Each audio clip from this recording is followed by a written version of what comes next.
저희가 어제 구글의 최신 AI 제미나이 소식 전해드렸는데 이제는 AI 기술이 날마다 진화를 해서 선거 결과에도 영향을 줄 것 같다고 하네요. 지난달에 끝난 아르헨티나 대선 첫 번째 AI 대선이라는 평가가 나올 정도입니다. 그리고 이어서 여러 나라들이 선거에 AI가 활약하지 못하게 하자 이런 얘기를 한다는데 왜 그러는 건지, 진짜 무서워서 그러는 건지 미디어스피어 강정수 박사와 함께 알아볼게요. 안녕하세요. 안녕하세요. 박사님, 지난 대선 때는 사실 우리 대선 때 AI 후보들 있지 않았습니까? 살짝 어색하긴 했는데 이 입모양이 조금 어색했지만 그래도 열심히 활동을 했단 말이에요. AI 윤석열, AI 이재명의 활약이 대단했는데 이번에는 이제 앞으로 못하게 되는 모양이죠? 네, 이번에 이제 국회에서 상임위에서 관련 선거법을 개정해서 선거 90일 전, 그러니까 저희로 치면은 1월 11일부터는 인공지능 이러한 딥페이크를 사용해서 선거운동을 못하도록 이러한 법안이 지금 상임위를 통과했는데요. 상임위를 통과하면 보통 본회의 통과는 크게 어렵지 않다라고 볼 수가 있거든요. 여야 합의한 것이기 때문에. 그래서 아마 이번 총선부터 선거 90일 전부터는 딥페이크는 볼 수 없을 것 같습니다. 딥페이크를 통한 허위 정보가 선거에 영향을 미칠 거란 생각 때문에 정치권이 움직이는 거잖아요. 실제 이런 사례가 있어요? 사실 이번에 아르헨티나 선거도 그랬고, 사실 보셔야 될 것은 우리나라 대통령 선거에서 딥페이크가 만들어졌을 때는 흔히 말하는 챗GPT가 나오기 전이거든요. 인공지능의 초기적인 단계라고 볼 수가 있고, 그러니까 지금 인공지능은 여러분도 잘 아시는 것처럼 해가 바뀌면서 막 실력이 좋아지는 게 아니라 날이 바뀌면서 날마다가 수사적인 표현이 아니네요. 네네네. 날마다 그 기술들이 진화되기 때문에 기술들이 진화한다는 건 뭐냐면 대중적으로 확대되면서 외부 전문가한테 특수 전문 기업에게 맡겨서 딥페이크를 만들었다라면 이제 선거운동 원들도 만들 수 있고 캠프도 만들 수 있고 지지자들도 만들 수 있는. 아무나 만들 수 있는 수준이 그렇죠. 되었다. 왜? 비용이 너무나도 떨어졌기 때문에 진입장벽이 무너졌다고 볼 수가 있거든요. 그래서 예를 들자면 올해 5월에 있었던 투르키예 선거에서도 이러한 인공지능 부분이 사용이 됐었어요. 그래서 예를 들자면 지금 에드와드 정부가 세 번째 재집권을 했는데 야당 후보하고 5%밖에 차이가 안 났었거든요. 근데 막판 뒤집을 때 어떠한 결과가 있었냐면은 저 야당 후보를 거기선 PKK라고 해서 쿠르드족 이 노동혁명당이 이 당수가 가짜로 나와서 우리 식으로 하면은 김정은 위원장이 가짜로 나와서 아이고야. 저는 야당 후보를 지지합니다. 뭐 이런 식의 것을 한 거예요. 누가 네. 봐도 가짜인데도 네. 선거에 영향을 미쳤고 이것이 결정적으로 선거를 에드워드 대통령이 장기 집권을 하는데 도움을 줬느냐 아닌지는 논쟁이 있겠지만 무언가 변수로 작동할 수 있는 거죠. 여러분도 한번 생각해 보십시오. 우리나라 대통령 선거에 갑자기 김정은 위원장이 나타나서 나 야당 후보 지지하고 야당에게 돈 줬어요. 흔히 말하는 북풍이죠. 이런 누굴 것들도 지지하든. 네, 누구를 지지하든 여당 후보를 지지하든 이런 일들이 발생할 수 있는 가능성들이 매우 쉽다라는 거죠. 그때보다 그러니까 즉 투르키예 선거가 있었던 게 5월인데 올해 10월부터 11월 두 달에 걸쳐서 아르헨티나가 선거를 했었는데요. 뉴욕타임즈는 이것을 첫 번째 AI 선거라고 규정을 하고 있고 많은 전문가들이 아르헨티나 지금 선거를 연구하고 있고 이것이 내년도에 있을 미국 선거에 미칠 영향들 그리고 이후에 전 세계 다른 나라에 미칠 영향에 대해서 사실 대단히 공포스러운 보고서들이 지금 나오고 있습니다. 이게 저는 그게 더 문제인 것 같아요. 이 많은 사람이 만들 수도 있지만 예전에는 누가 봐도 딥페이크라고 하는데 딥하지가 않았어요. 네. 아, 조악하다. 이거 네. 누가 봐도 그냥 가짜로 얼굴만 따서 꾸몄구나 싶었는데 이제는 너무 자연스러운 거죠. 너무 자연스러운 것도 있고요. 또 하나의 문제는 뭐냐면 오히려 자연스럽지 않은데도 효과가 있을 경우에요. 왜냐하면 이번에 아르헨티나 선거 같은 경우에는 우리나라하고 다르게 선거 포스트가 우리는 이제 인물 사진 하나만 붙잖아요. 네. 그런데 이제 유럽 선거라든지 미국 선거나 이런 남미 선거에서는 포스터를 자꾸 바꿀 수 있어요. 자주. 아, 막 이렇게 난 이쪽이 이뻐. 그러면 오른쪽으로 한번 붙였다가 구호들도 넣고 왼쪽으로 네, 붙였다가 그렇죠. 얼굴도 나오는 거지만 메시지도 바꿔 나오는데 지금 아르헨티나의 여당 후보 선거에서 지긴 했지만 이분 같은 경우에는 이 후보 같은 경우에는 이 포스터를 다 인공지능으로 만들었고 야. 밑에다가 인공지능으로 만들었음이라고 알려줬어요. 썼어요. 네. 쓰고 공식적인 홍보의 게시물들이나 뭐 인스타그램이라든지 페이스북이라든지 이런 소셜 네트워크 서비스에다가 뿌리는 홍보물에도 인공지능으로 제작했음이라고도 썼음에도 불구하고 메시지가 갖는 강렬한 그 힘 때문에 이것이 대단히 확산이 됐고 그러다 보니까 야당 후보에서도 적극적으로 인공지능을 사용을 했거든요. 뭐 대표적으로는 우선은 이제 이 여당 후보 같은 경우에는 지금 아르헨티나가 되게 높은 인플레이션으로 경제가 되게 그렇죠. 어렵잖아요. 네. 그러다 보니까 이제 국가 재건이라는 슬로건을 걸어서 이 아르헨티나 독립을 했던 이 독립을 해서 국부라고 칭해지는 사람이 조금 사민주의 계열, 사회주의 계열이었어요. 그러니까 선거 포스터를 조금은 소련식으로 만들고 소련이요. 그래서 이러한 위대한 지도자다. 네. 위대한 지도자고 노인들이 막 좋아하고 옛날을 생각하면서 그래서 이제 노년층을 겨냥하고 뭐 이런 것들을 만들었었는데 뭐 이 정도에서 충분히 할 수 있는 거죠. 뭐 그리고 여당 후보였던 마샤 같은 경우에는 자기를 영화 속에 나오는 이 동물의 왕국에서 나오는 것처럼 해서 그 이 동물들을 보호해주는 우람찬 사자의 모습으로 자기를 표현한다든지 내가 갑자기 심바가 막 되는 거예요. 그렇죠. 심바가 네. 돼서 실제로 심바입니다. 그래서 그렇게 해서 나오는 이러한 것들은 그나마 저희가 좋게 봐줄 수 있는 긍정적으로 좋은 메시지를 임팩트 효과 있게 보낼 수 있다라는 부분에서는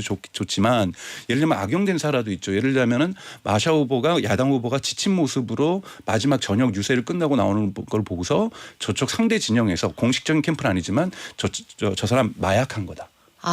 뭐 이렇게 나온다든지 또는 이제 한쪽 후보가 야당 후보가 아이들을 출산을 많이 해야 된다. 출산을 많이 해야 이것이 경제 효과도 크고 장기적으로 나라의 발전에 도움이 된다 그랬더니 저쪽 여당 후보에서는 심지어 아이들의 장기를 갖다가 팔면서 돈을 벌려고 한다. 그러니까 되게 악의적인. 아니 그렇게까지 얘기하는데 사람들이 믿어요? 근데 그것이 100명만 믿어도 되고 1000명만 믿어도 되는 것이 과거에는 이러한 포스터를 만들고 유포시키기에는 많은 돈이 들어서 굳이 1000명을 위해서 10,000명을 위해서 이런 포스터를 만들어야 되고 이러한 선거물을 만들어야 되냐에 대해서 사람들이 회의하고 안 했다라면 이제 이거 하는 거는 그냥 기본 요금 내는 데에서 그냥 한두 시간이면 쑥 만들 수 있는 거예요. 그리고 소셜 네트워크 서비스를 통해서 너무 빨리 퍼져나갈 그렇죠. 수 있으니까. 특히 이런 부분들 부정적인 소식들 충격적인 소식들은 빠르게 퍼져나가거든요. 이런 부분들이 있다든지 또는 뒤로 피할 수도 있습니다. 예를 들면은 결선 투표까지 가서 11월에서 투표해서 야당 후보가 이겼지만 1차 투표회 같은 경우에는 제3의 후보가 있었는데 예를 들면은 성의혹 스캔들이 있었어요. 네. 그랬더니 목소리까지 이 사람은 이제 나왔던 거죠. 후보가 성상납을 받으면서 일자리를 약속하는 이런 내용이었는데 그 목소리 그거 딥페이크다. 그것도 AI로. 그러니까 즉 사실은 진짜인데 이거 딥페이크라고 이제 변명을 대는 뒤에 숨는 그러니까 이런 식의까지도 가능해질 정도로 이게 사실과 가짜 거짓 사이의 경계가 굉장히 모호해지는 수단으로 쓰이는 그렇죠. 예를 들면은 뭔가 진짜 언론 저널리즘에서 언론에서 폭로를 해도 그거 딥페이크야라고 뒤로 빠질 수 있는 이런 것까지도 작동을 하니까 아르헨티나가 너무나도 이런 부분들 그리고 또 하나는 아까 초반에 말씀드렸던 것처럼 후보 진영에서도 대량 생산을 했지만 지지자들이 대량 생산을 너무 많이 한 거예요. 그러다 보니까 온통 소셜 네트워크 서비스라든지 우리 식으로 하면 카카오톡 같은 모바일 메시지 서비스에서 이러한 인공지능으로 만든 이러한 이 선거물들이 넘쳐났고 그중에 적지 않은 부분은 흔히 말하는 페이크라고 하는 그러니까 사실이 아닌 가짜라는 이런 부분들이 있었기 때문에 대단히 선거가 혼탁해졌던 이러한 선거 양상을 보고 있는데요. 문제는 이러한 부분들이 다른 나라에도 영향을 왜 안 미치겠냐라는 거예요. 아르헨티나의 어떠한 사회적인 성격이나 국민성 때문에 이런 것이 된 것이 아니라 조건이 말씀드렸던 것처럼 인공지능이 너무나도 성능이 좋아졌고 그리고 그것의 효과가 너무나도 강력하고 그리고 가장 중요한 것 비용이 너무나도 저렴해졌다는 이 효과가 있기 때문에 이러한 도구들이 지금 막 쓰이고 있다라고 볼 수가 있습니다. 그렇다면은 미국 대선에서는 굉장한 이슈가 될 만한 게 AI의 인큐베이터 아니에요, 그 나라가. 그렇죠. 그러니까 그리고 IT 강국이고 당연하죠. 한국도 마찬가지고. 네. 지금 이상형님이 비슷한 의견 주시네요.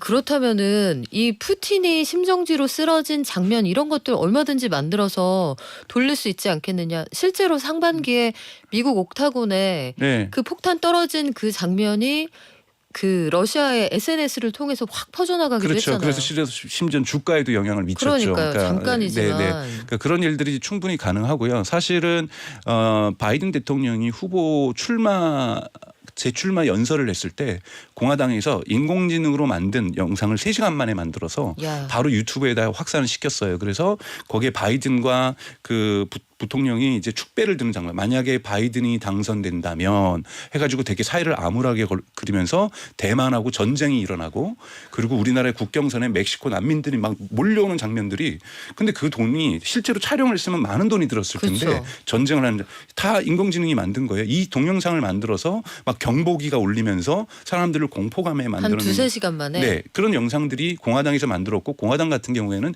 인공지능 회사를 2개를 인수를 했어요. 당에서요? 네, 당에서 인수를 하고 여기 뒤질 사람 민주당도 인공지능 회사를 하나를 인수를 하거든요. 매입을 합니다. 그렇다면은 AI 회사를 했어야 되나 이런 생각이 드네요. 네. 네. 즉 본인들도 그러다 보니까 사실 지금 뭐 좀 이따 말씀을 드리겠지만 유럽 같은 경우에 이제 규제 논의가 대단히 진척되고 있는데 미국은 규제를 하자라고 상원에서 모임은 갖고 있지만 우선은 대선은 치르고 봐야 되는 거고 중간 선거도 같이 하는 거니까 선거 끝나고 논의할 가능성이 높게 그러니까 이 논의를 되게 미루고 있는 거죠. 본인들이 이제 열심히 쓰려고 준비 다 하고 있는데 양쪽 다 비즈니스를 하고 있으니까. 그렇죠. 그러니까 이런 부분에서 인공지능이 가지고 있는 우리가 2000년대 여러분들 2010년대 초반에 소셜 미디어가 처음으로 트위터라든지 페이스북이 나타나면서 아 이것이 사회에 긍정적인 효과가 있다.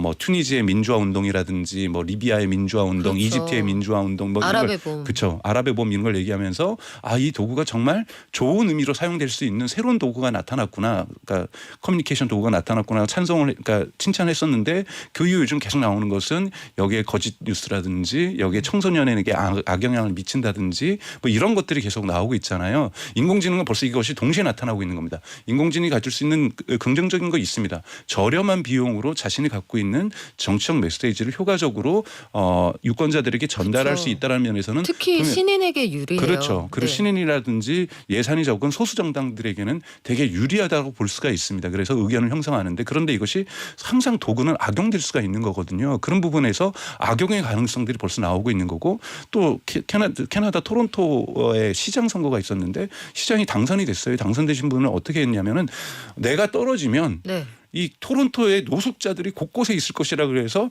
어느 장면에서의 광장에서의 노숙자들, 성당 앞에 노숙자들, 기차역의 노숙자들 뭐 이런 식으로 엄청난 유인물들을 만들어서 인공지능으로 만들어서 뿌렸거든요. 그러니까 실제로 이렇게 내가 떨어지면 저 사람이 당선되면 사회가 나빠질 거라고 하는 것들을 근데 그 나빠진다라는 것은 지금은 저는 단어로 표현하고 있지만 네. 그걸 이미지로 강렬하게 표현한다라면 완전히 달라지죠. 완전히 사람들이 받는 여기 이것이 인공지능물이라고 써 있어도 그래서 영국의 이제 학자들이 아르헨티나 선거를 연구하고 있는데 설문조사를 해보니까 초등학생의 좀만 졸업해서도 이것은 인공지능이 만들었다는 걸 알았다라는 거예요. 알았는데도 불구하고 효과를 미쳤다라는 거죠.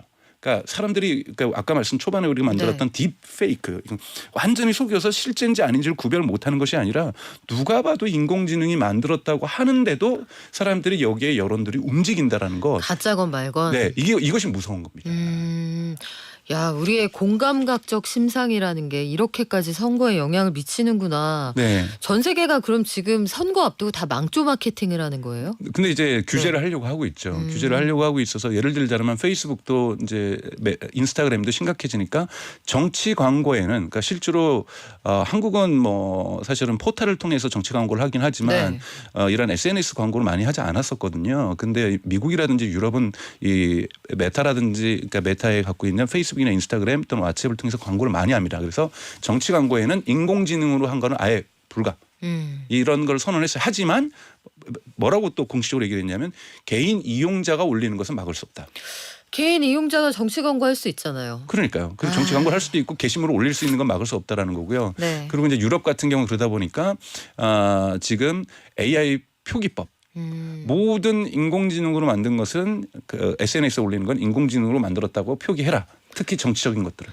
표기하는데 막 되게 안 보이게 5포인트로 저기 화면 작게 뒤쪽에 하거나. 근데 저는 까만색으로. 표기를 해도 네. 그 메시지를 믿으면 저희 어머니한테 어떤 메시지를 보내면 저희 어머니 같은 경우는 쉽게 카카오톡 저한테 한 일주일에 3개씩 보내시거든요. 근데 혹시 박사님에 대한 신뢰가 지나치신 거 아니에요? 우리 아들이 보내준 건데. 아니 저한테 실수로 보내는 거예요. 제가 싫어하는 거 아는데도 싫어하는 메시지를 어머니하고 생각이 다르신데. 네, 자주 보내주고 그래서 카카오톡 친구도 자주 끊고 그러거든요. 그런데도 어머니가 지금 방송 듣고 계실 수 있어요. 그럼 나중에 전화 네. 와요. 친구 다시 맺어라. 뭐 이렇게 연락 오시는데요. 그러니까 이런 부분들이 앞으로 더 확산될 가능성이 높은 거죠. AI가 기술이 우리를 자유롭게 하리라 이게 지금 간밤에 주가도 끌어올렸고 네. 내년도에 AI 상업화가 우리의 생산성을 극대화하리라 이게 내년 뉴욕 증시에서 다 같이 믿고 있는 하나의 신념인데 지금 말씀 듣고 보니까 이거 고민이 되기도 해요. 저는 네. 겪어봐야 된다고 생각해요. 우리 어쩔 수 한번 없이 뒤어봐야 하는 한국 거예요. 선거도 그렇고 네. 미국 대선과 미국 중간 선거도 아마 아르헨티나 선거가 시작이지 이것이 끝이 아닐 거라고 저는 생각이 들고요. 이런 부분을 겪으면서 어떤 부분에서 우리가 유권자들의 문해력들을 높여 나가야 될지 그리고 제도적으로는 어떤 것을 규제해야 될지 규제만으로서는 해결될 수 있는 부분이 아니기 때문에요. 이런 부분의 사회적 경각심들이 저는 강력하게 형성이 될 필요가 있다고 저는 생각이 듭니다. 근데 겪어보고 알기에는 사회적인 기회비용이 너무 크지 않습니까? 큽니다. 근데 이것을 막을 수 있는 방법이 없어요? 없습니다. 네. 자, 카카오톡 그리고 우리 밴드 같은 것들 있잖아요. 국내에도. 네.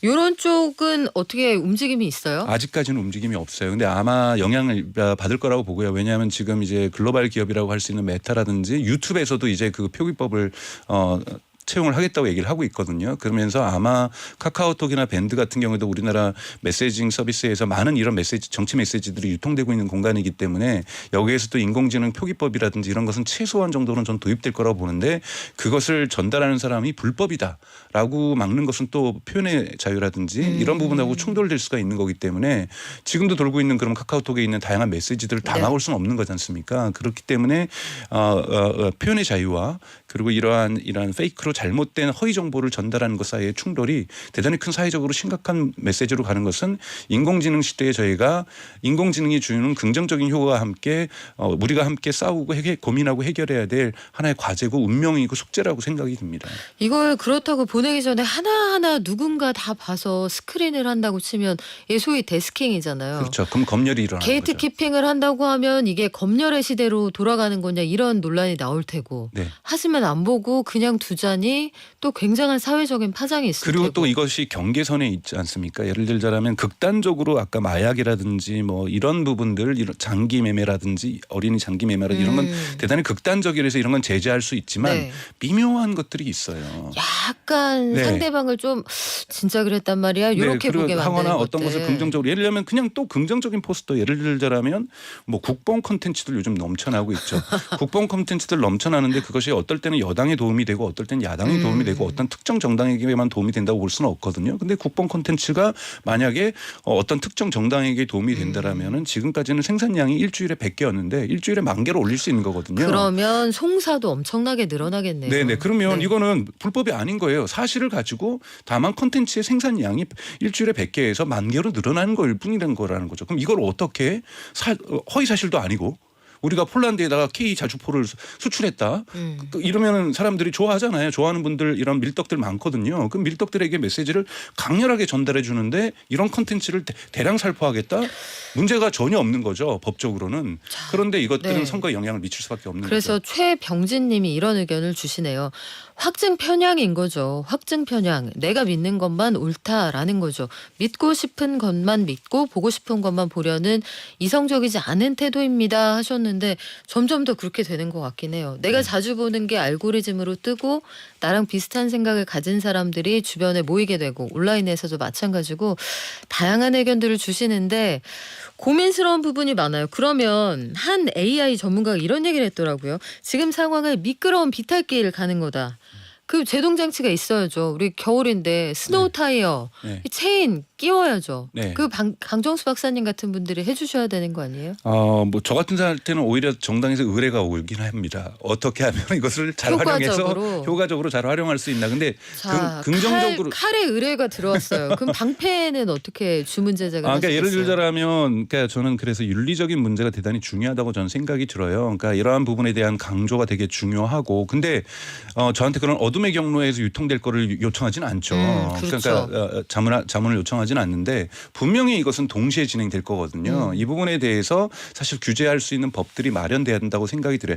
그러니까 예를 들자면 지금 처벌은 못 받더라도 반드시 6개월 뒤라도 1년 뒤에도 이건 처벌받는다라는 사회적 경험이 필요합니다. 그래서 이것은 내가 하면 안 되는 거구나라는 것들이 어둠의 경로를 통해서 이런 거짓된 정보를 유통하는 사람들에게 교훈으로 남을 필요가 있기 때문에 저는 이번 선거법 규정에서 양 후보 진영, 선거 진영만 딥페이크라는 건 뭐냐면 어떻게 정의하고 있냐면 똑같은 인물을 만들어서 대신 유세해 주는 거예요. 네. 이것만은 아니라는 거죠. 아까 말했던 아르헨티나 사례 같은 것들이 나타나지 않도록 법에 대한 포괄적 개정이 저는 필요하지 않나라고 생각하고 있습니다. 한 가지는 확실하네요. AI 관련해서 최고의 효과를 내는 칼을 만들어줘라고 의뢰하는 쪽은 반드시 모든 걸 막을 수 있는 방패도 만들어줘라고 의뢰를 할 겁니다. 그러면 한 집에서 칼하고 방패 다 팔겠죠.